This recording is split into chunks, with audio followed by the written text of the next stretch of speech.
When China banned crypto mining in May 2021, the crypto market crashed for weeks.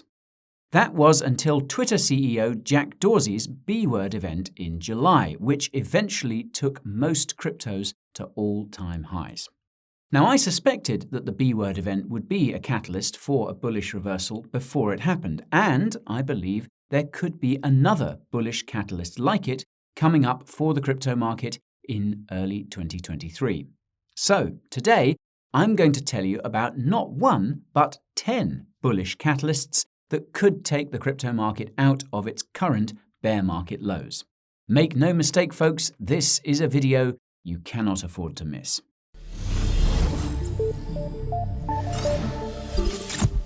The first upcoming crypto catalyst relates to the Federal Reserve. As almost all of you will know, the Fed has been aggressively raising interest rates since March in order to fight inflation. This has caused trillions of dollars to flow out of stocks, cryptocurrencies, and other assets, hence why they've all been crashing. If the Fed continues to raise interest rates, then this flow of capital out of all assets will continue. Well, it's believed that the Fed will continue raising interest rates until either something in the financial system breaks or the inflation the Fed is fighting finally starts to come down. If you watched our video summarizing the Fed's recent press conference, you'll know that the central bank is planning on keeping interest rates high for a while. Fed Chairman Jerome Powell specified that the institution will only start lowering interest rates once they're significantly higher than inflation. Right now, investors expect the Fed to pause its rate hikes sometime early next year. Note that this is not the same thing as lowering interest rates. Investors aren't expecting that to happen until late next year or early 2024. Even so, the Fed just pausing its rate hikes early next year could be very bullish for crypto. The caveat is that if the Fed pauses its rate hikes at a high level, this will make assets like US government debt attractive to investors due to the high interest rates that they would offer. This could limit the money going into risk assets like crypto. Still, the Fed's pause should stop these markets from falling further. The second upcoming crypto catalyst also relates to the Fed, but in a slightly different way. As I mentioned a few moments ago, the Fed's rate hikes have caused trillions of dollars to flow out of the markets. The bulk of this money has been going towards paying back debts or into the US dollar. This money isn't just coming from the stock market or crypto market either.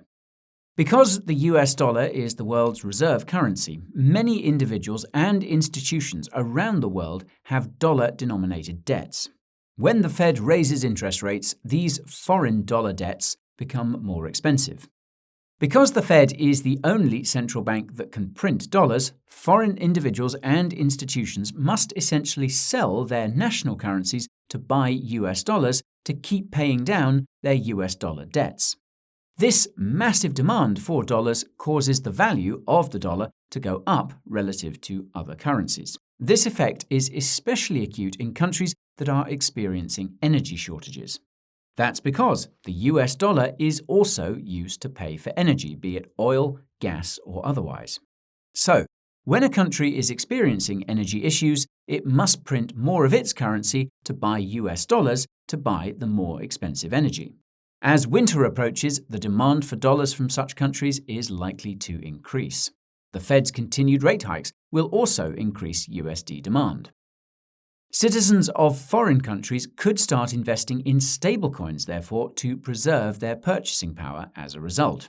This would benefit smart contract cryptocurrencies. The third upcoming crypto catalyst is one that's been overlooked, and that's the rollout of central bank digital currencies, or CBDCs. To be clear, CBDCs probably won't benefit crypto directly.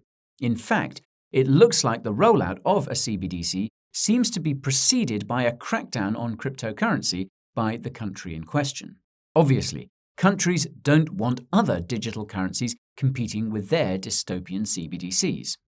This is why so many countries have been so hostile towards USD stablecoins. They are de facto digital US dollars. It actually looks like Circle is positioning its USDC stablecoin to become the Fed's digital dollar. More about that in the description. I digress. For those unaware, almost every single central bank around the world is exploring CBDCs in some way. In almost every case, the motivation for rolling out a CBDC is centralized control of the entire financial system to ensure its survival. The European Central Bank recently admitted as much. Although CBDCs are years away from being rolled out in most countries, the legal and regulatory frameworks for them are being established as you watch this video. The ECB will be releasing its digital euro bill early next year, and it's one of many central banks that will be doing so in 2023. If the existing literature on CBDCs is anything to go by, the finalized legal and regulatory frameworks for CBDCs will contain disturbing restrictions on saving and spending. It's very likely that wealthy individuals and institutions will be scared by this, and some might protect themselves by investing in cryptocurrency. The fourth upcoming crypto catalyst is also one that's been overlooked, and that's the countries that are planning on making Bitcoin legal tender. Now, I know this has become a bit of a meme ever since El Salvador did just that last September. Some of you may have heard that they're also deep in the red. The thing is that there is at least one other country that's planning to follow in El Salvador's footsteps in 2023, and that is Tonga. If you watched our video about the countries that are likely to adopt Bitcoin as legal tender, you'll know that Tonga is planning on doing just that in the first half of next year. Like El Salvador, Tonga will also begin mining BTC using its 21 volcanoes. This is expected to occur in the second half of next year. If Tonga manages to follow through on these plans, then we could very well see other small countries announce that they will be embracing BTC. This sounds insane until you remember what I mentioned earlier, specifically that foreign currencies are being crushed by the US dollar, and that countries around the world are rolling out CBDCs. As it so happens, many small countries are rolling out CBDCs to protect their national currencies from collapsing. However, not all small countries have the resources to roll out their own CBDCs. Now, I reckon most would rather not see their populations adopting centrally controlled US dollar stablecoins either. This means there's only one other option, and that's for these countries to adopt crypto in one way or another. The fifth upcoming crypto catalyst is the adoption of crypto by big tech. In case you missed the memo, Meta is in the process of rolling out NFTs on Instagram and Facebook. These NFTs will be on Ethereum, Polygon, Flow, and Solana, while all NFT data will be stored on Arweave. More about Arweave in the description. It's a super cool crypto project. Now, it doesn't take a crypto expert to understand that Meta's crypto integration is extremely bullish for smart contract cryptocurrencies and cryptocurrencies related to NFT infrastructure. Meta first made the announcement in May and has been slowly rolling out its NFT features since that time. It's not clear when Meta's NFT rollout will be complete, but I reckon it's safe to assume that the bulk of these features will be available by the end of next year. While it's unlikely that Meta's NFTs will take off in the middle of a crypto bear market, all it would really take is some stupid social media trend to light the touch paper. Speaking of which, it's important to remember that Twitter is also planning a whole host of crypto integrations and features under Elon Musk's leadership. These, of course, include NFTs, crypto payments, and possibly even integrations with decentralized identity protocols for user authentication. Big tech's crypto integrations could even go beyond social media platforms. It looks like Google has been uncomfortably involved in the crypto industry as of late, and many other tech giants like Microsoft have filed for lots of crypto patents. We could see something like YouTube integrating LivePeer for streaming. I'll leave it up to you to look that project up. Hint, check the channel. The sixth upcoming crypto catalyst is crypto regulations. Now, the upcoming regulations that come to mind for me are contained in Europe's Markets in Crypto Assets or MiCA bill, which will be finalized sometime early next year. Then, of course, there's all the upcoming regulations that will come in response to the FTX Alameda situation. Now, say what you will about crypto regulations, the fact of the matter is that they will make institutions more comfortable investing in crypto. With some luck, the bulk of these regulations will be established by the end of next year and create the conditions required for a massive bull run in 2024 and 2025. What sucks is that not all these crypto regulations will be good. Those related to DeFi, stablecoins, and privacy coins will probably be quite bad. The silver lining is that the institutional investment resulting from the good crypto regulations could incentivize these institutions to lobby to change the bad ones. The crypto regulations I'll be watching closely are those related to crypto custody in the United States. That's because the absence of crypto custody regulations is one of the main reasons the SEC hasn't approved a spot Bitcoin ETF. The SEC is also skeptical of crypto trading volume, and understandably so. On that note, if you want to know how much of crypto's trading volume is fake, check out the link in the description. Anyways, the launch of a spot Bitcoin ETF could very well mark the top of the next crypto market cycle, the same way that the launch of Bitcoin futures on the Chicago Mercantile Exchange marked the top in 2017. I was hoping a spot Bitcoin ETF would mark the top this time, but it looks like the Bitcoin futures ETF did instead. Kind of. Now, the seventh upcoming crypto catalyst also has to do with regulations, and that's Ripple winning its case against the SEC. Note that this is by no means guaranteed, but the fact that some of the largest companies in crypto have started rallying behind Ripple makes its chances of winning higher than ever. Either that, or they're terrified that Ripple could lose. For those unfamiliar, the Securities and Exchange Commission, or SEC, sued Ripple and its top executives over their sales of XRP at the end of 2020. The SEC is alleging that XRP is a security akin to a stock in a company, in this case, that company being Ripple. By not registering their sales with the SEC, Ripple & Co. supposedly broke the law. The reason why the SEC's case against Ripple is so significant is that it could set a problematic legal precedent that would allow the regulator to crack down on altcoins of all kinds. Any altcoins deemed to be securities by the SEC would be made unavailable to investors in the United States, just like XRP. Given that the United States continues to be the largest market for cryptocurrency, the SEC going around labeling cryptocurrencies as securities would do serious damage to the crypto market. A victory against the SEC by Ripple is the best protection against this outcome, for better or for worse. Estimates for when the SEC's case against Ripple will end are constantly changing, but the current window is sometime early next year. Now, I strongly suggest checking out Jeremy Hogan on the Legal Briefs YouTube channel to keep up with this case. The link to his channel will be in the description. The eighth upcoming crypto catalyst is a macro factor that you may have forgotten about, and that's the official end of the pandemic, which has yet to be announced by the World Health Organization. In case you haven't noticed, pandemic restrictions continue to cause supply chain issues around the world. And the elephant in the room here is China, whose zero-COVID policy has conveniently contributed to inflation in the United States, while tensions between the two countries are near all-time highs. Some would say that this is the entire purpose of China's pandemic policies, and the CCP could really be that crazy. Then again, maybe China is preparing its population for an upcoming conflict. More about that in the description. Anywho, unfortunately, it's not just China that has been continuing its pandemic policies. The current US administration recently announced that it would be extending its public health emergency until April next year.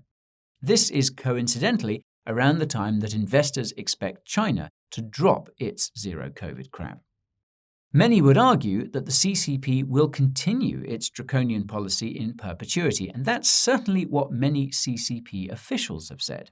However, what people say and what people do are two different things. I seriously wonder what China will do when the WHO inevitably announces the end of the pandemic. In any case, with some luck, the pandemic will be behind us sometime next year. This should be bullish for all assets as it should lower inflation. The only thing I'll caution is that China opening back up could create lots of demand for energy. This could keep inflation higher for longer, and central banks will respond in kind. The ninth upcoming crypto catalyst is another macro factor, and that's an end to the ongoing war in Ukraine. As with China dropping its pandemic powers, there is lots of disagreement about whether the war in Ukraine will end anytime soon. From where I'm standing, it looks like it will be sooner rather than later. This is simply because the war is extremely unpopular on all sides. In the case of the United States, around 60% of Americans don't want their country to be involved anymore, according to some polls. The Republicans are also reportedly planning on scaling back support for Ukraine. At the same time, Russian President Vladimir Putin is reportedly under pressure from people who have historically been his strongest supporters, some of whom are rumored to have convinced him to invade in the first place. This is because Russia has so far failed to take much territory and seems to be losing the little it has. Meanwhile, in Europe, energy-driven inflation has gone through the roof, and winter isn't even here yet. Protests are growing as costs continue to rise, and they could turn into full-on revolutions if European governments continue sending food and money abroad when their own citizens are starving and poor. Clearly, nobody is really winning here except the elites and the arms manufacturers, of course. As I mentioned in my video about the damage inflation has done, war has never been popular with the average person. That's why wars have always been financed through money printing, and why most would probably never happen if that ability didn't exist. I hope for everyone's sake that this war will end soon, and I honestly think that it will. The final upcoming crypto catalyst is a special one, and that's the legalization of cryptocurrency trading and investing in Hong Kong and Saudi Arabia. It looks like both places will be opening their doors to crypto early next year, and their investments into the crypto market could be enormous. As most of you will know, Hong Kong is basically part of China now. That's why the recent news that it will be legalizing crypto trading for retail investors come March next year cannot be overlooked.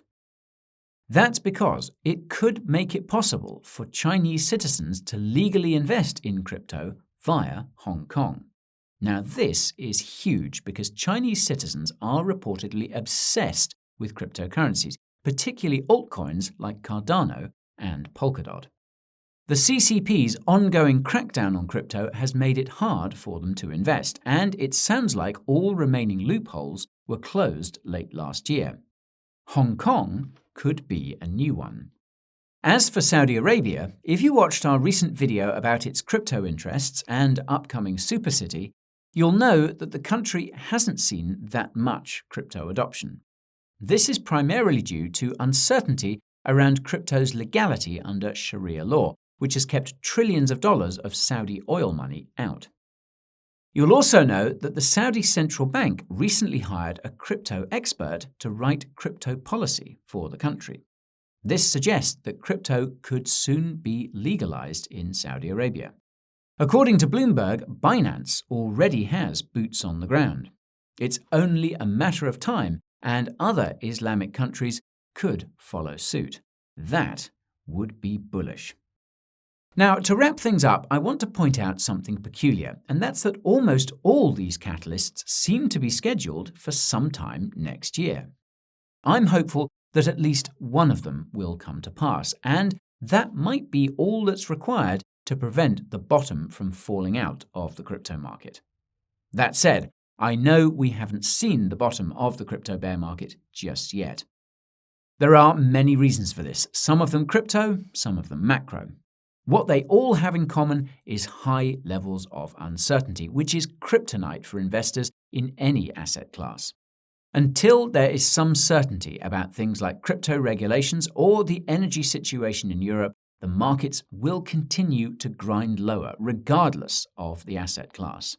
I'm of the opinion that we could well see another black swan event that will cause another crypto crash, but it could very well be a choppy drop. I don't know where the crypto bear market bottom will be or when it will come. What I do know is that there is no shortage of upcoming crypto catalysts that could take us out of that hole. That's why it's important to pay attention so you don't miss getting in early for the next crypto bull market. Just go back and look at what happened to BTC's price after the B-word event in 2021. It went up for months and eventually hit an all-time high. The people who were paying attention profited the most. So make sure you're one of them the next time a catalyst like that comes around. Not financial advice, of course.